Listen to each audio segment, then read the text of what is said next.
Why is it so hard to do the little things that would improve my life?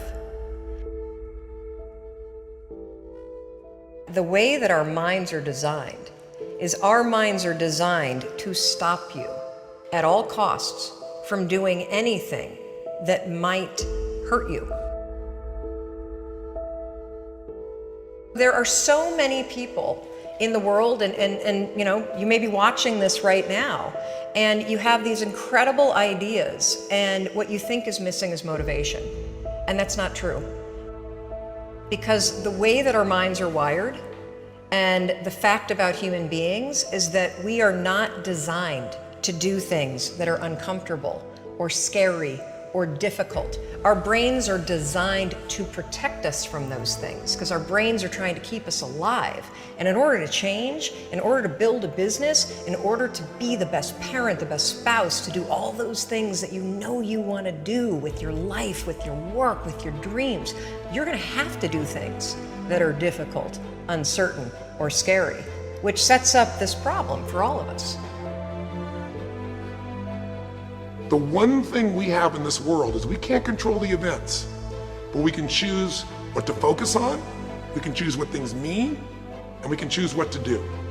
Those three choices, those three decisions really control our life. You can always make a decision. That's always in your control. Staying with somebody that treats you like garbage is a decision. It is. Staying at a job that you hate is a decision.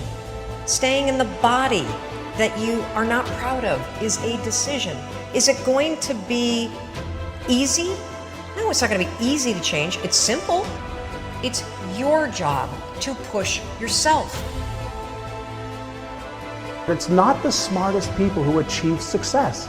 It's the people who procrastinate less, make fewer excuses, as they take actions every day towards the goals that they want to achieve.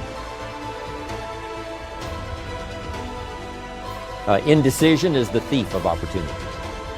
Indecision means the door is still closed. Indecision means the opportunity waits. Indecision means what could be is postponed or may never be.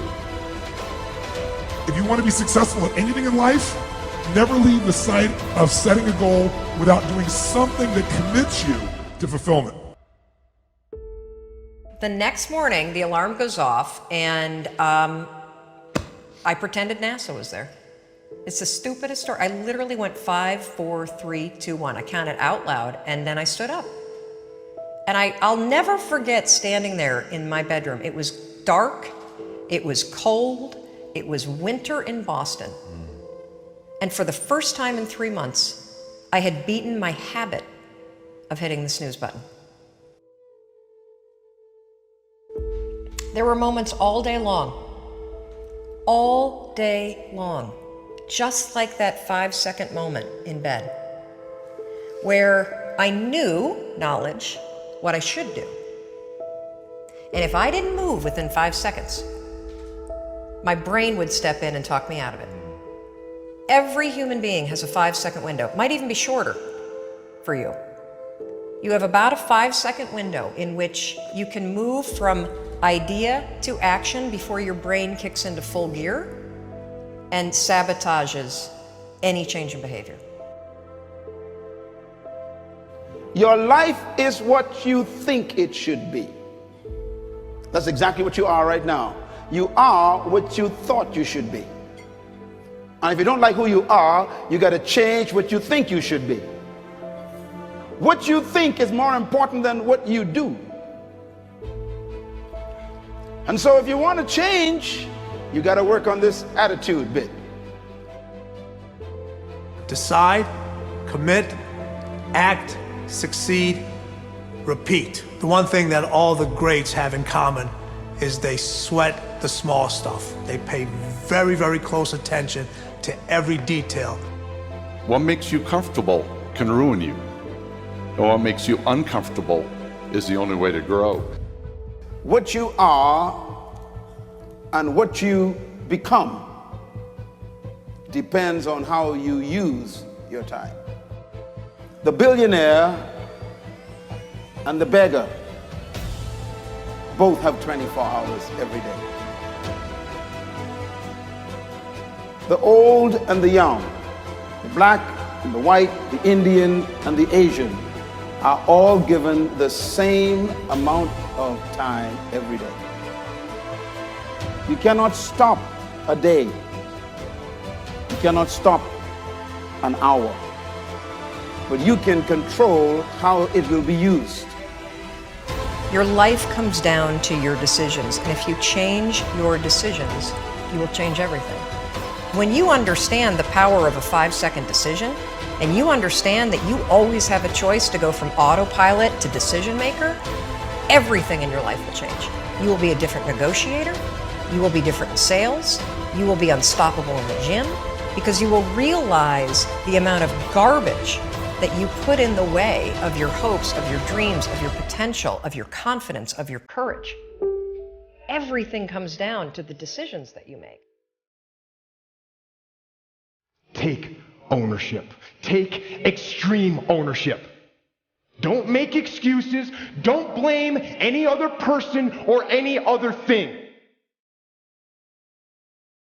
Get control of your ego. Take ownership of everything in your world, the good and the bad.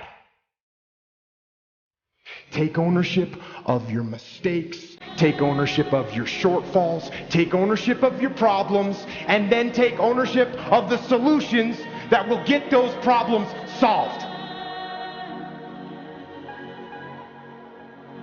Take ownership of your mission. Take ownership of your job, of your team, of your future, and take ownership of your life. The first source of inspiration is deciding. Second source of inspiration is planning. And now, here's a big source of inspiration: beginning.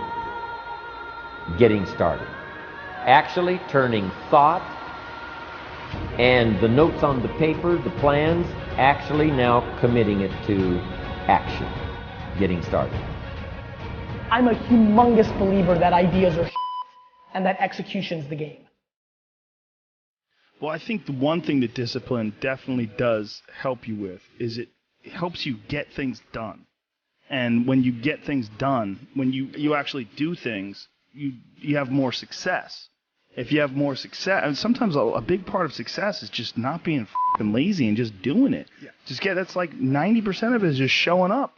Get there and start working. Like, you're not going to feel perfect every day. If I only worked out when I felt good, I'd be a fat f***. Discipline, it does start with waking up early. It really does. But that is just the beginning. And I always say that discipline is the root of all good qualities. But you have to absolutely apply it to things outside of just waking up early. It's everything. It's working out every day, making yourself stronger and faster and more flexible and healthier. Discipline is eating the right foods to fuel your system. It's about disciplining your emotions so you can make good decisions. Doing the tasks that you don't necessarily want to do, but that you know will help you.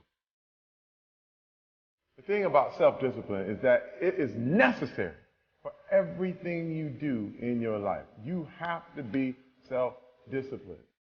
Discipline is not punishment. It's not. If you change your mindset and really focus it on what discipline really is, you start to welcome discipline. You welcome self-discipline into your life. People have to know you, not because, oh, he's a good salesman. Oh, he's a good this. Oh, he's an artist. People need to know you for one major thing first. He works. He produces. The guy's there every day. The guy's pushing and shoving. Because the truth is, no matter how good your ideas are, how good your art is, or how good your skill set is, If you're not working, man, if you're not vibrating at a frequency that people say, my God, how does that guy do all that? If you're not vibrating at that rate, if you're not working at that level, you're not going to make it.